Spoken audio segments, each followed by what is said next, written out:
하늘번향을 그리워하는 나그네 회중입니다. 오늘 말씀의 주제는 말씀의 행함으로 생명과를 분별하는 믿음에 대해서 욥기서 28강 본문 보충입니다.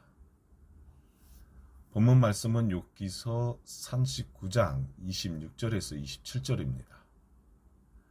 매가 떠올라서 날개를 펼쳐 남방으로 향하는 것이 어찌 네 지혜로 말미암음이냐. 독수리가 공중에 떠서 높은 곳에 보금자리를 만드는 것이 어찌 네 명령을 의지함이냐라고 했습니다. 욥기서 39장 13절에서 25절에 등장하는 타조와 말의 특징을 살펴보면 지혜가 전혀 없어 보이는 타조조차 하나님 섭리 안에서 살아가고 있음을 보여줌으로써 욥이 스스로 지혜롭고 온전하다고 생각하는 그 자존심을 꺾으면서 겸손의 말씀을 주셨습니다. 그리고 말의 전진성은 인간의 강한 자존심과 닮아 있는데 하나님이 멈추라고 하셔서 혹은 위험이 닥쳐도 내 의로움을 내세우며 끝까지 내달리는 욥의 육적 땅의 모습을 거울처럼 보여주셨습니다. 그러니까 타조 어미의 무정함 속에 자신만 아는 미련한 믿음과 앞만 보고 달리는 강한 말의 고집으로 욥의 마음을 두 짐승으로 보여주시고 하늘 마음의 겸손을 알려주셨습니다. 본문 말씀은 매와 독수리로 통하여 하늘 마음으로 닮아갈 수 있는 하늘 교훈이 무엇인지 자세히 살펴보겠습니다. 매가 떠올라서 날개를 펼쳐 남방으로 향하는 것은 매 자신의 지혜나 사람의 가르침이 아닌 하나님이 심어주신 본능에 의한 것입니다. 매는 날개를 퍼덕거리지 않고도 바람의 흐름을 타고 우아하게 비행을 합니다. 이는 인간의 수고와 노력이 아니라 성경 곧 성령의 바람으로 하나님의 인도하심에 그 몸을 맡기는 영적 수문을 함으로써 말씀의 행함을 상징하는 것입니다. 매가 본능적으로 순종함으로 남방으로 향하는 것이 어찌 네 지혜로 말미암음이냐고 한 말은 욥 너는 매보다 순종하는 지혜가 없다는 것입니다. 그리고 남방이라는 믿음의 반향의 뜻은 기복의 땅에 마음에 두지 않고 하늘 지혜를 소유한 나그네 삶의 시작에 반향을 말하는 것입니다.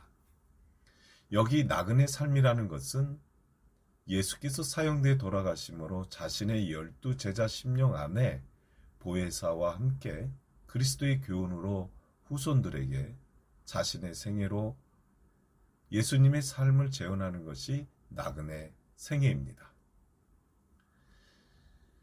시편 53편 1절에서 2절 말씀에 보면 어리석은 자는 그 마음에 이르기를 하나님이 없다 하도다. 저희는 부패하며 가증한 악을 행하며 선을 행하는 자가 없도다. 하나님이 하늘에서 인생을 굽어 살피사 지각 있는 자와 하나님을 찾는 자가 있는가 보려 하신즉 했습니다. 하나님이 없다고 하는 것은 우선 코앞에 있는 자기 권세를 의지하고 재물을 의지하는 사람을 말하는데 기복 땅에 사로잡힌 어리석은 마음은 가증한 악의 행함으로 그 믿음이 부패함으로써 하늘 마음의 선을 행하는 자가 없다는 것입니다. 예를 들어 보면 결혼한 여자가 다른 남자를 보고 시시떡거리면 그 마음이 부패한 것이고 하늘 갈 길을 바로 가지 못하고 땅의 마음으로 흔들릴 때 부패라고 하는 것입니다. 저희는 부패하며 가증한 악을 행하며 선을 행하는 자가 없도다. 여기 악이라는 말은 기복을 말하고 하늘의 선이란 이 땅에서는 나그네 삶의 정신을 말하는 것입니다. 육체는 이 땅에 사는 것에 본능화가 되어 있기 때문에 그 육체의 물질이 들어오면 그곳에 수긍하게 되어 있지만, 성경을 볼 때는 하늘 마음에 주역이 되어 있어야 매처럼 날개를 펼쳐 남방으로 말씀에 순종을 하는 것입니다. 매라는 새의 특징은 나그네 정신으로 이 땅에서 하늘 마음으로 거슬러 올라가는 나그네 정신을 상징하는 것입니다. 독수리가 공중에 떠서 높은 곳에 보금자리를 만드는 것은, 가장 먼 곳을 내다보는 독수리는 가장 높은 곳에 거처를 두고 험중한 낭떠러지나 바위 끝에 집을 짓는 것은 세상 풍파에 흔들리지 않는 견고한 신앙을 상징하는 것입니다. 독수리는 아주 높은 곳에서도 땅 위의 작은 먹잇감을 정확하게 포착하듯이 눈앞의 현실만 보는 근시안적 사고를 벗어나 하나님의 관점에서 멀리 내다보는 영과 육을 분별하는 영적 통찰력을 의미하는 것입니다. 이와 상대적 독수리의 특징을 살펴보겠습니다. 누가복음 17장 37절에 보면, 저희가 대답하여 가로되 주여 어디 오니까? 가라사대 죽음이 있는 곳에는 독수리가 모이느니라 하시니라고 하였는데, 여기 주여 어디 오니까 라는 말이 무슨 뜻입니까? 36절에 말씀이 없음이라고 하면서 그 하단에 보면 두 사람이 밭에 있음에 하나는 데려감을 당하고 하나는 버려둠을 당할 것이라고 하였는데, 밭에 있으면 한 사람은 밭 주인인 것입니다. 한 사람은 그 밭을 잊지 못해서 못 가는 것이고, 또 한 사람은 객인데 이 사람은 기회만 있으면 그 밭에서 나올 수 있는 것입니다. 그러니까 육체라는 마음 안에는 두 사람이 항상 상대적으로 대적을 하는데, 이 세상에 정을 붙이고 사는 사람과 하늘나라를 사모하며 사는 사람이 있는 것입니다. 37절에 보면 죽음이 있는 곳에는 독수리가 모이느니라고 하였는데, 짐승이 죽었다고 하면 독수리가 모여들어 썩은 것을 먹고 사는 것이 독수리입니다. 그러니까 예수님께서 말씀을 비유로 하시면서 두 사람이 있어서 하나는 데려감을 당하고 하나는 버려둠을 당하는 것을 말하였습니다. 저희가 주여 버려둠이 어디 오니까 라고 물으니, 예수께서 독수리를 상징하면서 죽음이 있는 곳이라고 했습니다. 이곳은 사람들이 하나님의 참 성전을 자신의 마음 안에서 지어야 하는데, 자기의 의로 육안에 보이는 곳을 성전이라고 하면서 현대판 유대인들처럼 기복적 계급으로 율법 성전의 마음을 짓는 곳이 바로 죽음이라고 한 것입니다. 그러므로 요한복음 6장 27절에 보면, 썩은 양식을 위하여 일하지 말고 영생하도록 있는 양식을 위하여 하라고 하듯이, 하늘 심령의 밭에 나그네 정신으로 객처럼 하늘 마음을 준비하라는 말씀입니다. 잠언서 23장 5절에 보면, 네가 어찌 허무한 것에 주목하겠느냐? 정년이 재물을 날개를 내어 하늘에 나는 독수리처럼 날아가리라고 하듯이, 허무한 재물은 돈을 말하는데, 돈을 벌면 돈이 날개를 달아서 날아간다는 말도 일리는 있지만, 돈을 내 것이라고 생각하고 돈을 벌게 되면 그 돈이 주인이 됨으로써 내가 거기에 매인다면 결국 돈의 종이 되는 것입니다. 그렇다면 믿음 안에 하늘의 주권이 날개를 달고 날아가 버리는 것입니다. 욥기 39장 30절에 그 새끼들도 피를 빠나니 살육당한 자 있는 곳에는 그것도 거기 있느니라고 하였는데, 기복신앙에 젖은 초등학문의 믿음은 자신의 욕망을 채워줄 수 있는 곳에 기복적 메시지나 율법적 보상이 있는 곳으로는 육의 본능이 모여드는 것입니다.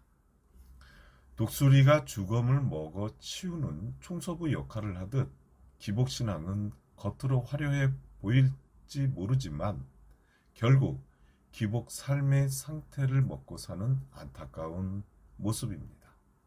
반면에 독수리가 먹는 양식은 썩은 고기로만 먹는 것으로 생각하면 성경을 올바르게 해석이 될 수 없습니다. 썩은 양식을 올바르게 볼 수 있는 것은 영과 육을 분별하여 생명과를 나누어 줄 수 있으면 지금 욥은 한쪽으로만 자신이 스스로 하늘 마음에 부끄러움이 없고 의롭다고 하는 것을 엘리후께서 지적을 하는 것입니다. 그러면 또 다른 독수리의 역할이 있는지 자세히 살펴보겠습니다. 이 말씀은 요한계시록 12장 14절에 보면 그 여자가 큰 독수리의 두 날개를 받아 광야 자기 곳으로 날아가 거기서 그 뱀의 낯을 피하여 한 떼와 두 떼와 반 떼를 양육받으매라고 했습니다. 여기 그 여자가 라고 한 여자는 갈라디아서 4장 26절에 보면 위에 있는 예루살렘으로 상징한 영적 어머니를 말하는 것입니다. 그러니까 디도서 1장 4절과 디모데전서 1장 2절에 보면 디도와 디모데를 낳은 사도 바울의 예와 같이 영적 아들을 산출한 사람을 말하는 것입니다. 예수 그리스도를 어머니라고도 할 수 있고 사도들도 어머니가 될 수 있으므로 우리를 하나님의 아들이 되도록 길러주신 분을 말하는 것입니다.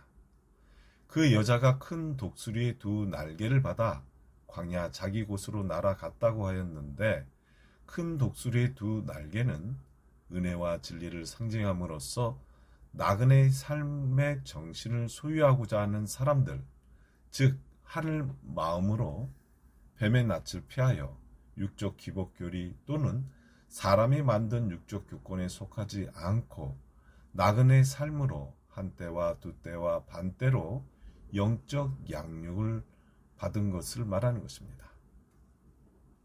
영적으로 육이 분리되지 못한 기간 동안 영적 예루살렘이라고 하는 정신적 어머니의 교육을 받았다는 말입니다. 그 어머니, 곧 여자 뒤에는 항상 뱀들이 세상적 명예와 물질과 갖가지 교리와 유혹하고 있는 것입니다. 이 말씀은 계시록 12장 15절에서 17절에 있으니 참조 바랍니다.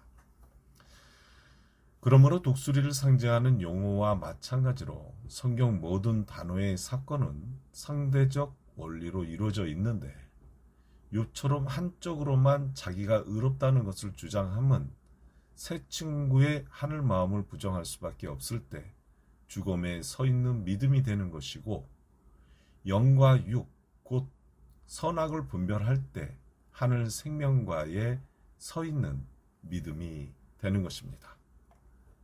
그러면 이것으로 말씀의 행함으로 생명과를 분별하는 믿음에 대해서 욥기서 28강 본문 보충 말씀을 마치겠습니다.